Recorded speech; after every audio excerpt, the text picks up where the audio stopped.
En 1918 cayó uno de los imperios más extensos de Europa, y todo el mundo lo aceptó. Bueno, todo el mundo menos los austriacos, porque Austria no es un país. Austria es un imperio que se hizo pequeño, se metió entre montañas y decidió fingir que era una república alpina, mientras por dentro sigue siendo 9 cortes en miniatura compitiendo por ver cuál odia más a Viena. Mozart, los Alpes, el strudel, Sisi, el vals. Esa es la postal. La realidad son 9 estados que llevan más de un siglo sin ponerse de acuerdo en absolutamente nada, ni siquiera en hablar el mismo alemán. Y hoy te voy a explicar por qué este país pequeñito sigue comportándose como si todavía gobernase media Europa. Empecemos por el problema fundamental. Austria, tal y como existe hoy, es un accidente histórico. Hasta 1918 era el centro de un imperio que iba desde Milán hasta Lviv, desde Praga hasta Sarajevo, 50 millones de personas hablando una docena de lenguas y rezando a 3 dioses distintos. Y de repente, en cuestión de semanas, todo se desinfló. Los húngaros se fueron, los checos se fueron, los polacos, los italianos, los eslovenos, los croatas, los rumanos, todos se fueron. Y lo que quedó fue una franja montañosa con 8 millones de personas, una capital colosal pensada para gobernar a 50 millones y una identidad nacional que nadie había necesitado inventar antes. Imagínate que mañana España se quedase reducida a Castilla y León y tuviera que seguir manteniendo el Palacio Real, el Prado, las embajadas y la burocracia de un imperio global. Pues eso es Austria desde hace un siglo, un país disfrazado de sus propias ruinas. Y aquí viene lo interesante, porque los austriacos, en lugar de aceptar que el imperio cayó, decidieron replegarse hacia adentro. Cada Bundesland se convirtió en una especie de mini-imperio personal, con su dialecto, su cocina, su escudo, su uniforme tradicional, sus santos patronos y, sobre todo, su lista de motivos para despreciar a los otros 8. El resultado es que un austriaco no se siente austriaco. Se siente vienés, o tirolés, o estirio, o carintio. Lo de austriaco viene después, como un trámite administrativo. Y para entender bien cómo funciona este caos organizado, hay que pasearse por los 9, uno a uno, porque cada uno es un personaje distinto en la misma novela de decadencia imperial. ¡Vamos allá! Viena. Hay que empezar por Viena porque Viena se cree, sinceramente, que ella es Austria, y los otros 8 son provincias rurales habitadas por campesinos disfrazados de Lederhosen. Viena es la ciudad que se quedó con el Palacio de Schönbrunn, con el Hofburg, con la ópera, con los cafés donde Freud, Klimt y Stefan Zweig se sentaban a deprimirse profesionalmente, y con una administración pública pensada para gestionar medio continente. Hoy esa misma administración gestiona 2 millones de vieneses, y se nota. Los vieneses tienen tiempo libre, mucho tiempo libre.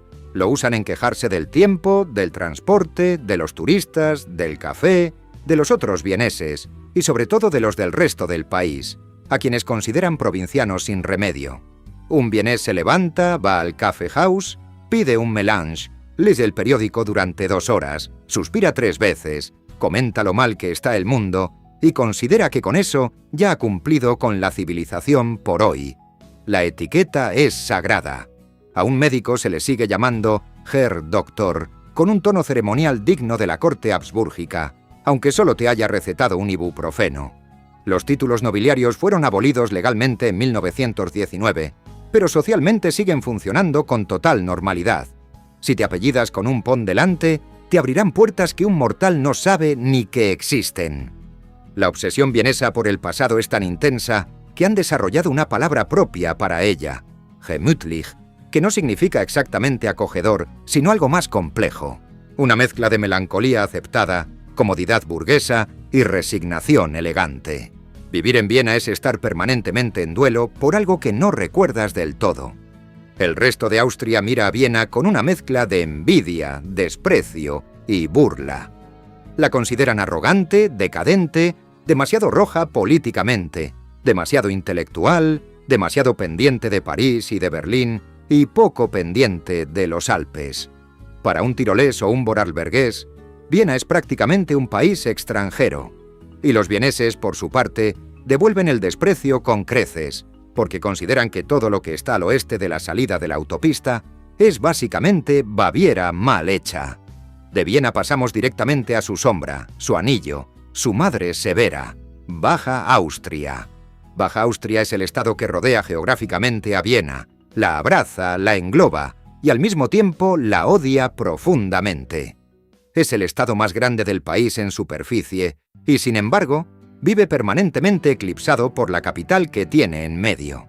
La Baja Austria es agrícola, católica, conservadora, votante de derechas de toda la vida, y se considera más a sí misma la Austria auténtica, la que produce vino, la que cuida los pueblos perfectos del Wachau, la que mantiene las tradiciones que los vieneses han olvidado entre cafés y debates intelectuales. Aquí está Krems, aquí está Melk con su abadía barroca colosal, aquí están los viñedos del Riesling y del Grüner Veltliner, que los vieneses se beben en sus Heurigen los domingos por la tarde sin reconocer nunca de dónde vienen. La Baja Austria se ve como la despensa y la conciencia moral de la nación. Los bajoaustríacos son, según ellos mismos, gente seria, trabajadora, religiosa, que se levanta temprano y no le da tantas vueltas a las cosas como los vieneses. Para los vieneses, en cambio, los bajoaustríacos son aburridos, beatos, votantes incondicionales del Partido Conservador y básicamente decoración rural para los fines de semana. Hay una rivalidad de siglos entre ambos, y como detalle absurdo concreto, baste decir que durante décadas la capital de Baja Austria fue oficialmente Viena, pese a que Viena no formaba parte de Baja Austria, simplemente porque nadie se había molestado en decidir otra cosa. Tuvieron que pasar hasta 1986 para que los bajoaustríacos se cansaran del chiste y trasladasen su capital a St. Pölten, una ciudad que la mayoría de austríacos no sabría señalar en un mapa. Subimos un poco más hacia el oeste y entramos en Alta Austria. Alta Austria es el estado obrero, industrial, callado, con cara de pocos amigos, que mira al resto del país como diciendo: «Yo soy el que paga la fiesta y vosotros os pasáis el día discutiendo».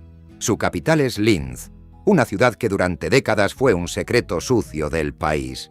Linz era industrial, gris, con olor a acero y a química, hasta que en algún momento de los años 90 decidió reinventarse como capital cultural y ahora tiene museos de arte digital, festivales electrónicos y una orilla del Danubio que parece sacada de un folleto. Pero los altoaustríacos no se dejan engañar por la fachada. Saben que su estado es básicamente el motor económico del país. Aquí está la siderurgia, aquí está la industria automovilística, aquí están las fábricas que sostienen el PIB mientras Viena escribe ensayos sobre Schopenhauer.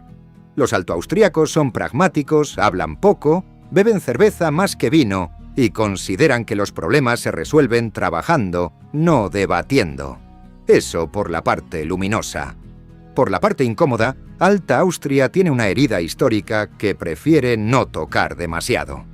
Aquí nació Adolf Hitler, en Braunau am Inn, justo en la frontera con Baviera. Linz fue la ciudad que Hitler eligió como su capital cultural personal, su proyecto faraónico, su intento de convertir una ciudad provinciana en la capital artística del Tercer Reich. Eso dejó cicatrices que todavía se notan, aunque nadie quieras hablar de ellas en voz alta. El altoaustríaco tipo, si le sacas el tema, te mira fijamente, da un sorbo a la cerveza y cambia de conversación con una eficiencia digna de un manual de relaciones públicas. Los demás austríacos lo saben y lo usan. Una broma común consiste en preguntarle a un altoaustríaco por su pueblo natal y ver cómo reacciona, porque siempre existe la posibilidad estadística de que sea un pueblo con una historia incómoda. Aún así, el altoaustríaco aguanta. Aguanta porque sabe que sin sus fábricas, los vieneses no podrían permitirse sus cafés. Y desde Alta Austria saltamos hacia el sur, hacia el escaparate, hacia la postal pura, Salzburgo. Salzburgo es el estado que vendió su alma al turismo y no se arrepiente lo más mínimo. La capital, también llamada Salzburgo, es probablemente la ciudad más fotografiada de Austria. Aquí nació Mozart, aquí se rodó Sonrisas y Lágrimas, aquí están las casas barrocas perfectas, las cúpulas verdes, los Alpes asomando justo detrás, como si los hubieran colocado a propósito para el plano del turista. Y todo eso es cierto, pero también es solo la mitad. Detrás de la fachada cultural hay un Estado profundamente conservador, católico hasta los huesos, con una élite económica cerrada como una almeja y una desconfianza saludable hacia cualquier idea que venga del este, es decir, de Viena. Salzburgo se considera la Austria refinada, la que sabe vestirse, la que sabe comportarse, la que conoce la diferencia entre un buen vino y un vino correcto. Los salzburgueses tienen una manía particular con los turistas. Los necesitan, los explotan, viven de ellos, pero al mismo tiempo los desprecian con una intensidad casi religiosa. Un salzburgués te servirá un menú de 4 estrellas con una sonrisa impecable, mientras piensa, en su dialecto interior, que eres exactamente lo que está arruinando esta ciudad. El gran rival cultural de Salzburgo es, evidentemente, Viena. Llevan 2 siglos discutiendo quién es la verdadera capital musical de Austria. Viena tiene la ópera y la filarmónica, Salzburgo tiene a Mozart y un festival de verano que paraliza la ciudad cada año. Empate técnico, dirían ambos, mientras se miran mal. Como detalle absurdo concreto, en Salzburgo hay tiendas de bolas de Mozart, las famosas Mozartkugel, donde se vende exactamente el mismo producto en 3 versiones distintas que se diferencian solo en el color del envoltorio y en una guerra legal de marcas que lleva décadas sin resolverse. 3 empresas, el mismo bombón y un odio mutuo que ya supera al propio compositor. Y desde Salzburgo llega el momento de bajar al sur y meterse de cabeza en uno de los personajes más fuertes de toda Austria, Tirol. Tirol no es un estado, Tirol es una declaración de principios. Si le preguntas a un tirolés qué es, te dirá que es tirolés. Si insistes, te dirá que es tirolés. Si insistes mucho, igual te admite, con cierto fastidio, que también es austriaco, pero solo en el sentido administrativo y porque el pasaporte lo pone así. El Tirol es el estado más alpino de los 9, el más identitario, el más orgulloso, y el que más se siente una nación dentro de la nación. Los tiroleses tienen su propio dialecto, casi incomprensible para cualquier otro austriaco. Tienen sus propias tradiciones, sus propios trajes, su propio escudo con el águila roja, sus propios héroes locales y, sobre todo, su propio trauma. El trauma se llama Tirol del Sur. Hasta 1919, el Tirol era un único territorio que iba desde Kufstein, al norte, hasta Trento, muy al sur. Después de la Primera Guerra Mundial, el Tratado de Saint-Germain partió el Tirol por la mitad y le entregó la parte sur a Italia. De golpe, casi la mitad de los tiroleses se despertaron siendo italianos. Y un siglo después, eso todavía duele. Mucho. En cada pueblo del Tirol austriaco encontrarás referencias al Tirol del Sur, mapas de un Tirol unido, banderas, monumentos, peñas de tiroleses del sur exiliados y un sentimiento permanente de pueblo dividido.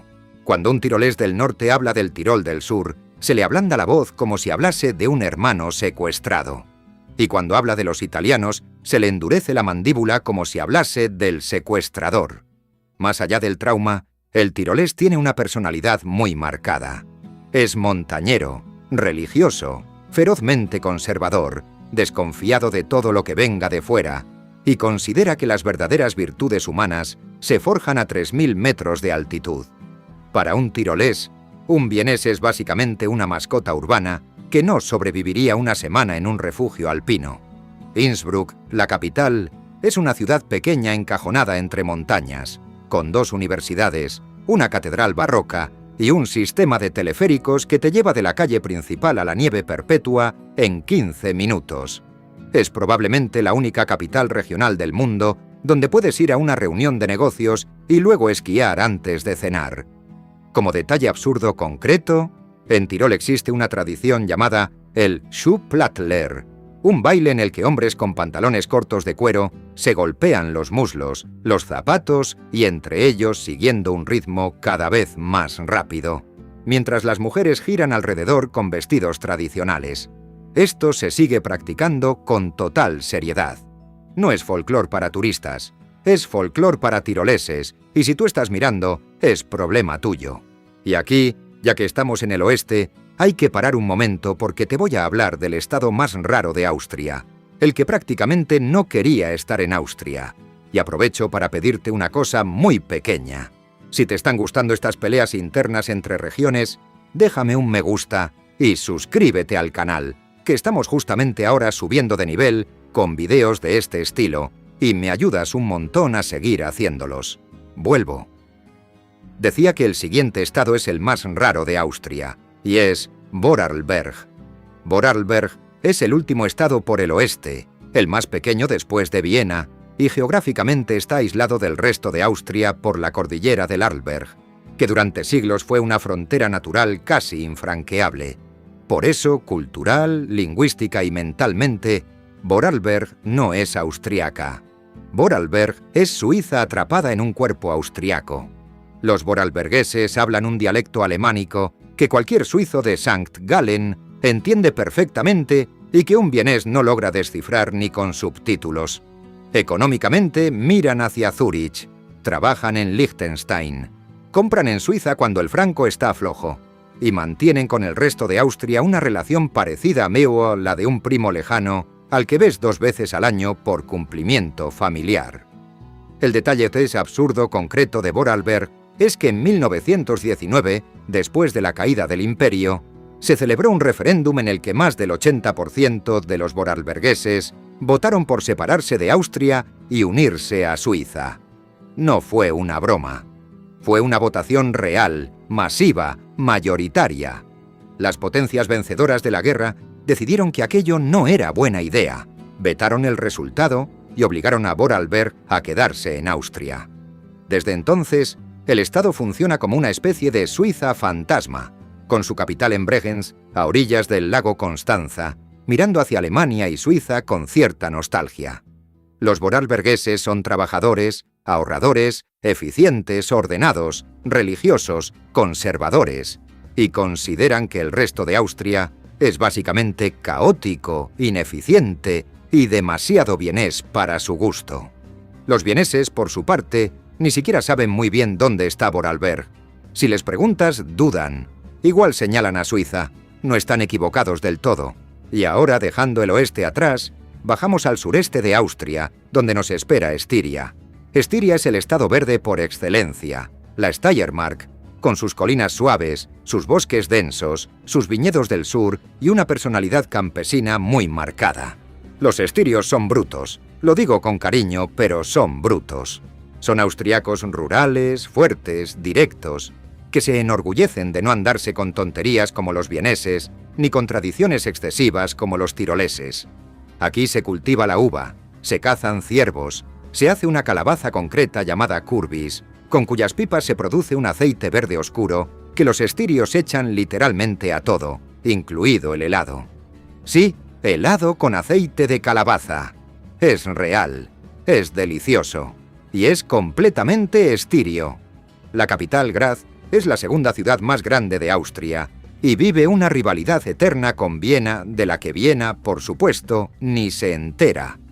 Graz tiene una universidad muy potente, un casco histórico declarado Patrimonio Mundial, una escena cultural moderna y una sensación permanente de ser menospreciada por la capital. La forma estiria de gestionar este complejo es haciendo arte. Graz se ha convertido en una capital de la arquitectura contemporánea, con edificios futuristas plantados directamente al lado de iglesias medievales, como diciendo, aquí también pasan cosas, gracias. Estiria tiene además una carta cultural que juegan a la mínima oportunidad. Aquí nació Arnold Schwarzenegger, en un pueblito llamado Thal, justo al lado de Graz. Y los estirios lo recuerdan constantemente, con una mezcla de orgullo y vergüenza ajena difícil de imitar. En Graz hubo un estadio que se llamó Arnold Schwarzenegger Stadion, hasta que él mismo pidió que se le retirase el nombre tras una polémica política. Los estirios, en su forma típicamente brusca, le pidieron a su vez que les devolviese el anillo honorífico que les había regalado años antes. La situación llegó a un grado de absurdo digno de teatro de provincias, y los estirios lo cuentan como si fuese normal. Para ellos lo es. Bajando un poco más al sur llegamos a Carintia, la Kärnten, el estado más meridional de Austria, el que linda con Eslovenia, el que tiene los lagos más bonitos del país y la historia política más complicada de los últimos 40 años.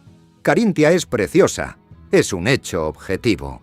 Tiene Teufelsee, un lago turquesa rodeado de hoteles balneario, donde los vieneses ricos pasan el verano. Tiene los Alpes Cárnicos al sur, las llanuras del Drava, pueblos perfectos y una capital, Klagenfurt, pequeña y agradable. Pero Carintia tiene también una identidad fronteriza muy marcada, porque históricamente comparte territorio con la minoría eslovena. Hay pueblos bilingües, hay carintios que hablan esloveno desde hace siglos, y hay una tensión étnica que, aunque hoy esté bastante apagada, no ha desaparecido del todo.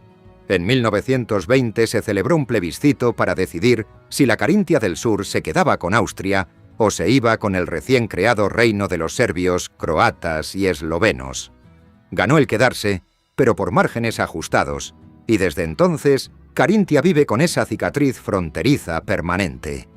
La parte política merece capítulo aparte. Durante los años 90 y los 2000, Carintia fue el laboratorio del populismo de derechas en Austria, gracias a un personaje llamado Jörg Haider, gobernador del estado, que la convirtió en escaparate internacional por motivos no siempre positivos. Haider murió en 2008 en un accidente de coche conduciendo a velocidad excesiva por una carretera estiria, y desde entonces es venerado por una parte de los carintios casi como un mártir local. Como detalle absurdo concreto, en Klagenfurt hay un estadio de fútbol construido para la Eurocopa de 2008 con capacidad para 30.000 personas, en una ciudad de 100.000 habitantes, cuyo equipo principal juega en cuarta división. Está prácticamente vacío todo el año, pero los carintios lo defienden con uñas y dientes como prueba de que ellos también saben hacer cosas grandes, aunque no las necesiten.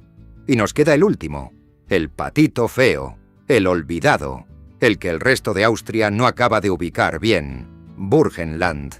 Burgenland es el estado más pequeño de los 9 después de Viena, el más plano, el más oriental y el más reciente. Tan reciente que ni siquiera era austriaco antes de 1921. Hasta entonces, Burgenland era territorio húngaro y se llamaba Deutsch Westungarn, Hungría Occidental Alemana, porque la mayoría de su población hablaba alemán, pero administrativamente dependía de Budapest. Tras la caída del imperio, el Tratado de Trianón obligó a Hungría a ceder este territorio a Austria, con una excepción peculiar. La ciudad que iba a ser la capital, Sopron, votó en un referéndum quedarse con Hungría, y se quedó. Resultado, Burgenland nació como estado austriaco sin capital. Tuvieron que improvisar y elegir Eisenstadt, una ciudad pequeñita conocida básicamente por ser el lugar donde vivió y trabajó Joseph Haydn al servicio de la familia Esterházy. Esa familia, por cierto, fue una de las dinastías nobles más poderosas del imperio, y todavía hoy es propietaria de buena parte de los castillos y tierras de la zona. Burgenland es agrícola, llano, con vino blanco muy decente, paisajes de estepa que recuerdan más a la pusta húngara que a los Alpes, y una identidad mixta donde conviven el alemán, el croata, el húngaro y el romaní. Aquí se hablan oficialmente varios idiomas minoritarios, hay pueblos donde la misa se da en croata, y hay un lago peculiar llamado Neusiedlersee, compartido con Hungría, que es tan poco profundo que en algunas zonas se puede atravesar a pie. Los Burgenlanders son, según el resto de Austria, gente tranquila, sencilla, un poco lenta, y con un acento que mezcla el alemán austriaco con el húngaro de forma muy reconocible. Cuando un Burgenlander abre la boca, los demás austríacos sonríen automáticamente. No es burla pura, es una mezcla de ternura y condescendencia. Para los vieneses, Burgenland es básicamente la zona donde tienen su segunda residencia los que no pueden permitirse Carintia. Para los tiroleses, Burgenland directamente no existe. Y para los propios Burgenlander, todo esto les resbala, porque están demasiado ocupados haciendo vino y mirando las cigüeñas que anidan en sus tejados. Una tradición rural que aquí se conserva con orgullo.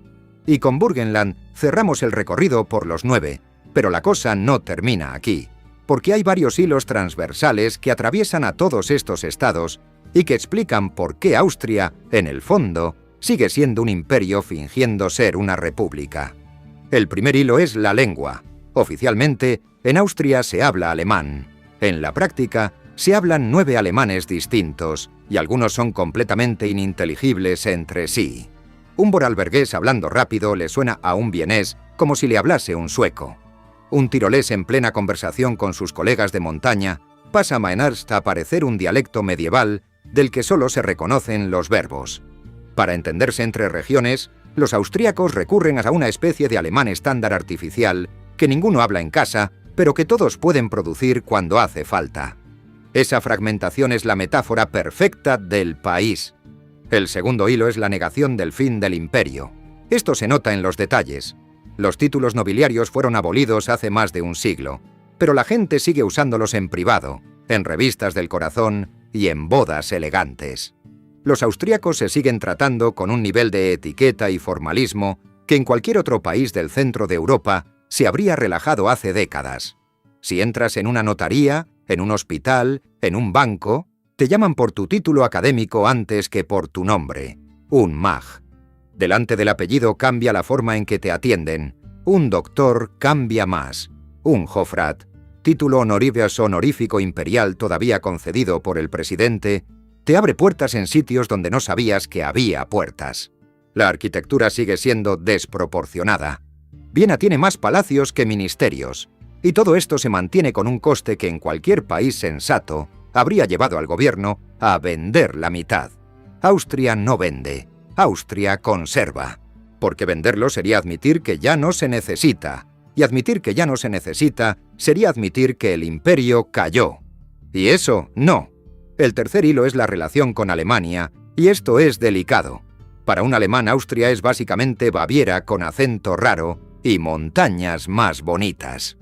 Para un austríaco, esa frase es una declaración de guerra. Los austríacos pasaron décadas, sobre todo después de 1945, esforzándose por construir una identidad nacional clara, distinta, separada de la alemana.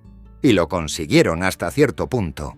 Hoy un austríaco te dirá, con toda la convicción del mundo, que él no es alemán, que su cultura es distinta, que su humor es distinto, que su forma de hablar es distinta. Y luego pedirá una salchicha, beberá una cerveza y discutirá sobre fútbol exactamente igual que un bávaro. La diferencia, vista desde fuera, es real pero pequeña. Vista desde dentro, es abismal.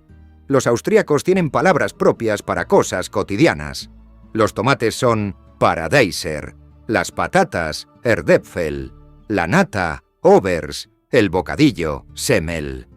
Cada vez que un alemán pide Brochen en una panadería austríaca, todos sonríen con condescendencia.